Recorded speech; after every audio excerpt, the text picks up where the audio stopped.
very much, Sir Arnolfo. My morning greetings to everyone. May good sa tanan. Especially our principal, no? Sir Subebe, Dr. Subebe, and of course our assistant principal, Ma'am Centes.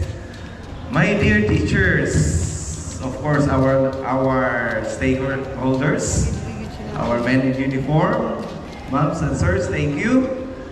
My dear students, everyone, may buntag, welcome, no? Morning, sir. For school year 2022-2023. You know, this is a celebration of success for all of us. I know for teachers, you've been suffering, no? For your summer is shortened. And of course, for our learners. But then these are some sacrifices that we have to make in order to cope with the time that eventually was affected by the pandemic. So these are some sacrifices that we need to give for our dear learners, our dear students. Ito po yung sakripisyo ng ating mga guro, ng ating mga stakeholders, lahat ito, ang mga magulang at saka yung pamunuan ng paralan nito para sa inyo ating mag-aaral, So palakpakan natin ang ating Panginoon, for this is really a celebration of success for the synergistic effort of all the education stakeholders here in Katipunan. I do believe our local government officials also are with us, especially with this opening of classes. Whether we like it or not, it's only through education that we can eventually address our number one enemy. That's ignorance. Agree ba tayo? If we are ignorant, eventually, we will be hungry. Diba? It's through education that we can eventually fight poverty. Tama ba? So yun po, That's the reason why that DepEd, with our secretary, really pushed for the opening of classes earlier so that we can eventually cope with time. And I salute the gallant stand of all our teachers and education stakeholders. Palakpakan natin mga guro, ang mga magulang, ang ating mga school leaders. Ito po yung palagi kong may mensahe during yung closing or graduation ceremony, na dahil sa bravery, the gallant stand of all our teachers that really sacrificed themselves, burning midnight candles, preparing all, from modules and LES, lahat, maraming ginagawa. Complying also with the reportorial, mga reports natin. In fact, we even spend our nights, we extend our nights complying with the LIS, the IPCRF, di ba? Lahat na ginawa natin. So you are the living heroes, Palakpakan ulit natin ang mga guro natin. So nandito man yung mga magulang rin natin, I salute you for your support.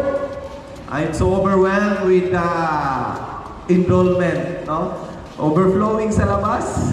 It's a challenge for all of us, for the leadership here. Siguro we will find time na meron tayong another entrance, and I salute even our preparation na meron talagang guro doon na nagbabantay, ensuring that all of us will be safe, So actually dalawa lang yung goal natin for this year, that we will make education or learning continue.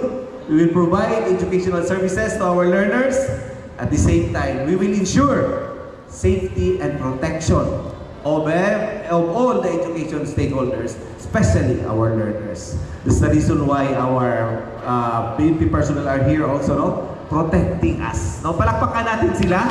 Yung municipal police station, headed by your yung municipal chief, police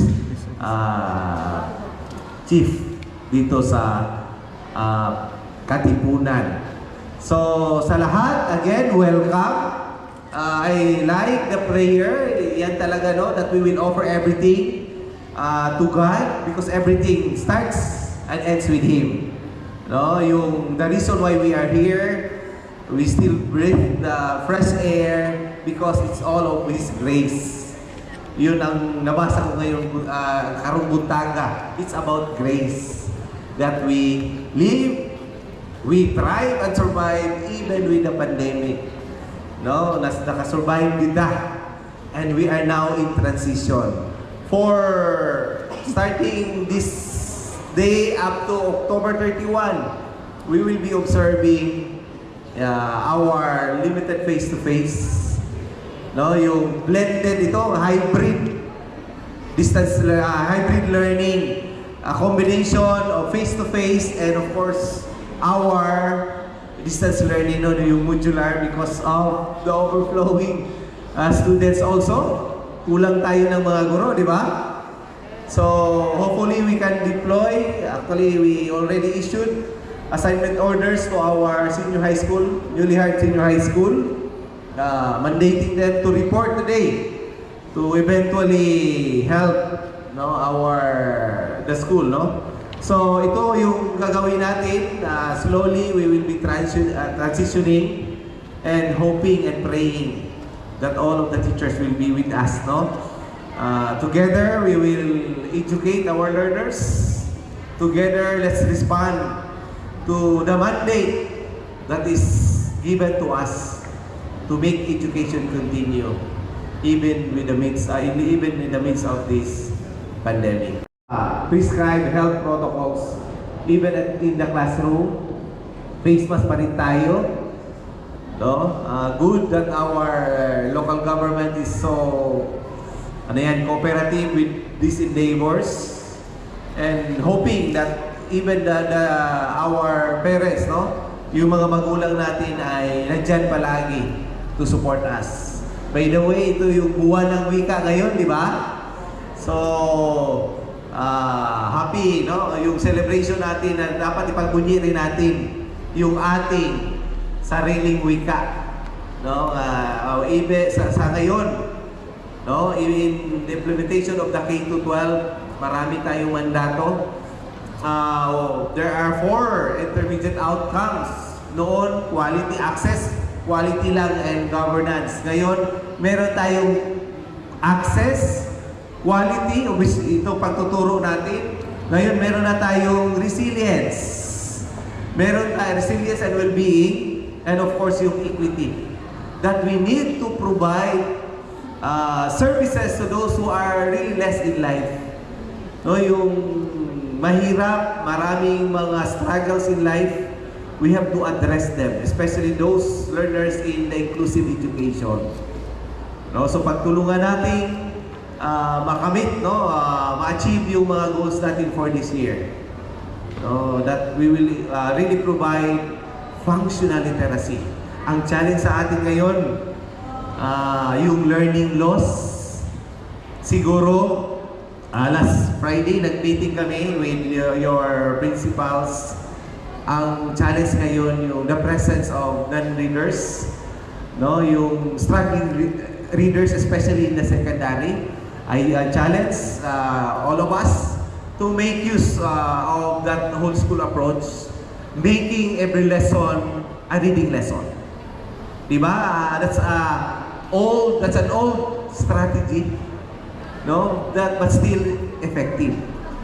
Kung titingnan natin, reading is about, it's yung law of association pa rin yan, no? Law of readiness and law of association. So if they knew the letter name and letter sound, eventually i-associate lang natin. Make every lesson a reading lesson. At the start, during the presentation, siguro, no, yung mga reading teachers natin. Please. The quality, the access, equity, and resiliency. Taas ang kamay, teachers, kung ibigay na ba natin yan? Yes. Okay, thank you so much. So, okay, so, thank you so much, sir, for picture sa ano. After sa pictorials, kaya mo, ato na po si sir,